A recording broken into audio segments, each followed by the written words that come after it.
প্রিয় দর্শক, ভোরের কাগজে লাইভে আপনাদেরকে স্বাগতম। আমি শেখ ফরিদ। ইতিমধ্যে রয়েছি কেরানীগঞ্জের একটি কলেজে। এই কলেজটির নাম যদি একটু আপনাদেরকে বলি, কেরানীগঞ্জ মহিলা ডিগ্রি কলেজে আপনাদের সাথে আমি লাইভে যুক্ত হয়েছি। আজকে কিন্তু সকল স্কুল, কলেজ, মাদ্রাসা সহ সকল শিক্ষা প্রতিষ্ঠান কিন্তু খুলেছে। দীর্ঘদিন কিন্তু এই শিক্ষা প্রতিষ্ঠান বন্ধ থাকার কারণে কিন্তু লেখাপড়া বন্ধ ছিল বলা চলে, এবং ছাত্র আন্দোলনকে কেন্দ্র করে প্রত্যেকটি শিক্ষা প্রতিষ্ঠান কিন্তু বন্ধ করে দেওয়া হয় এবং প্রত্যেকটি শিক্ষা প্রতিষ্ঠান কিন্তু আজকে তার প্রাণ ফিরে পেয়েছে। গতকালকে শিক্ষা প্রতিষ্ঠান খুলে দেওয়ার ব্যাপারে সিদ্ধান্ত আসলে সকাল থেকেই কিন্তু আমরা লক্ষ্য করেছি বিভিন্ন জায়গায় আমরা দেখেছি যে শিক্ষার্থীরা কিন্তু বিভিন্ন স্কুল, কলেজ বলে সব জায়গায় কিন্তু তারা আসছেন এবং সেই শিক্ষার্থীদেরকে কিন্তু স্কুল, কলেজের যারা শিক্ষক এবং কর্তৃপক্ষ রয়েছে তারা কিন্তু ফুল দিয়ে এই শিক্ষার্থীদেরকে বরণ করে নিচ্ছেন এবং যথারীতি বলা চলে যে সকল শিক্ষকরাও কিন্তু স্কুলে এসেছেন এবং তার সাথে কিন্তু শিক্ষার্থীরাও কিন্তু এসেছেন। আমরা আপনাদেরকে দেখানোর চেষ্টা করব। এখানে কিন্তু অনেক শিক্ষার্থী কিন্তু কলেজে রয়েছেন এবং তাদেরকে ফুল দিয়ে বরণ করে নিয়েছেন। আমরা একটু তাদের সাথে কথা বলার চেষ্টা করব যে আজকে কলেজে আসার পরে তাদের সাথে শিক্ষকদের কেমন আচরণ ছিল এবং কিভাবে তাদেরকে বরণ করে নিলেন। আমরা একটু তাদের সাথে কথা বলে জানব। খুব ভালো, মানে এখানে কলেজের যে স্যার ম্যাম আছে সবাই খুব ভালো, ওদের বিহেভিয়ার খুবই ভালো। আজকে ওরিয়েন্টেশন ক্লাসের মধ্যে দিয়ে আমাদেরকে ফুল দিয়ে বরণ করে নিয়েছে ওনারা।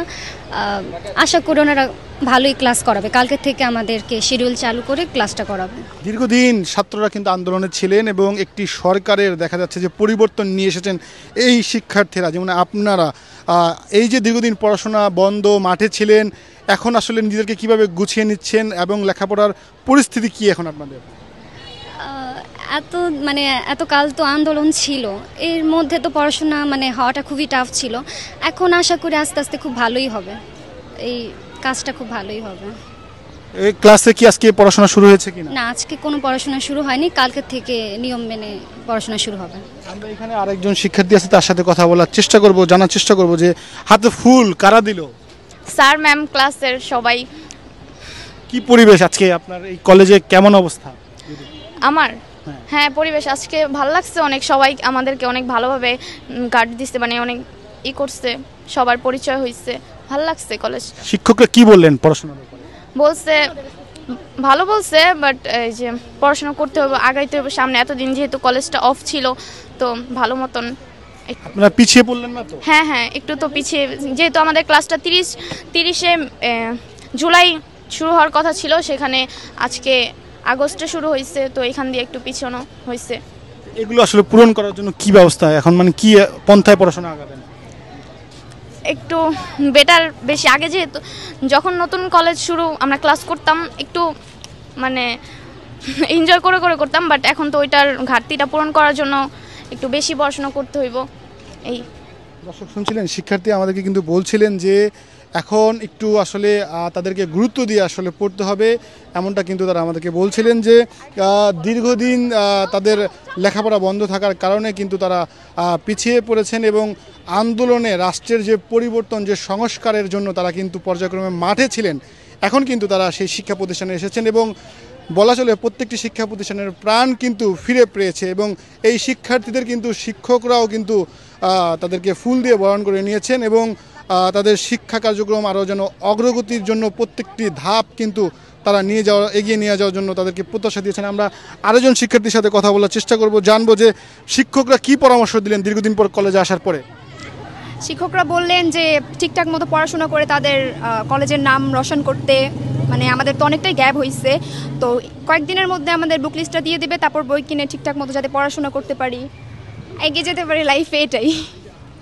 দর্শক শুনছিলেন যে শিক্ষার্থী আমাদেরকে বলছিলেন যে প্রত্যেকটি বিষয় খতিয়ে বা গুরুত্ব দিয়ে আসলে শিক্ষকরা দেখবেন এবং আমরা এখানে একজন অভিভাবকের সাথে কথা বলবো। দীর্ঘদিন পর আপনার কন্যা বা আপনার সন্তানকে, একজন শিক্ষার্থীকে নিয়ে কলেজে আসলেন, নিরাপত্তা কেমন ছিল এবং শিক্ষকদের আচরণ কেমন ছিল এবং দীর্ঘদিন বন্ধ থাকার কারণে লেখাপড়ায় পিছিয়ে পড়লো কিনা, কি পরামর্শ দিয়েছে শিক্ষকরা? শিক্ষকরা পরামর্শ দিয়েছে তোমরা সুন্দরভাবে লেখাপড়া করো, তোমাদের এতদিন গ্যাপ গেছে, এখন থেকে তোমরা পড়া চালু রাখো, এই ধরনের কথা আমাদের আলাপ আলোচনা করেছে। পরিবেশ কেমন আজকে? আজকে পরিবেশ খুবই ভালো, খুবই ভালো পরিবেশ আজকে। দর্শক শুনছিলেন যে একজন অভিভাবক আমাদেরকে বলছিলেন যে শিক্ষা প্রতিষ্ঠানের পরিবেশ ভালো বলা চলে এবং তারা পরামর্শ দিয়েছেন যে বিগত দিনে তারা লেখাপড়া করতে পারেনি এবং যে বিষয়গুলো থেকে তারা পিছিয়ে পড়েছিলেন সেগুলো কিভাবে এগিয়ে নেওয়া যায় সেভাবে সে বিষয়ে আসলে ছাত্রদেরকে শিক্ষকরা পরামর্শ দিয়েছেন এবং যেন তাদের পিছিয়ে পড়া যে পড়ার যে বিষয়গুলো রয়েছে সেগুলো যেন দ্রুত এগিয়ে নেওয়া যায় এমনটাই বলছেন এবং কলেজের পরিবেশ কিন্তু ভালো এমনটাই আমাদেরকে এই অভিভাবকের কাছে জানতে পারলাম। এবং আমরা সকালে কিন্তু আরেকটি শিক্ষা প্রতিষ্ঠানে গিয়েছিলাম স্কুলে বলা চলে, সেখানে কিন্তু শিক্ষার্থীরা কিন্তু সেখানে আন্দোলন করেছেন এবং প্রধান শিক্ষককেও কিন্তু তারা অপসারণ চেয়েছেন। তারা আমাদের কাছে সেখানে অভিযোগ করেছিলেন যে তাদের সেই স্কুলের যে প্রধান শিক্ষক সহ একাধিক শিক্ষক দুর্নীতির সাথে জড়িত। এটিও আসলে দেখার বিষয় যে বিভিন্ন শিক্ষা প্রতিষ্ঠানে যারা শিক্ষকরা গত সরকারের যারা কায়েম করেছেন এবং গত সরকারের নেতৃত্বে যে শিক্ষা ব্যবস্থাকে ধ্বংস করে দিয়েছেন সে ব্যাপারেও কিন্তু শিক্ষার্থীরা আমাদের কাছে অভিযোগও করেছিলেন সকালবেলা। এবং আমি বর্তমানে যে কলেজে দাঁড়িয়ে আছি এই কলেজের শিক্ষার্থীরা কিন্তু উৎফুল্ল এবং আনন্দের সহিত কিন্তু এই কলেজে এসেছেন এবং তারা কিন্তু শিক্ষকদের প্রতিও তারা বিনয়ী এবং শিক্ষকরা কিন্তু ছাত্রদের প্রতি আন্তরিকতা যথেষ্ট দেখানোর চেষ্টা করেছিলেন। এই ছিল এই কলেজ থেকে আমার কাছে সর্বশেষ তথ্য।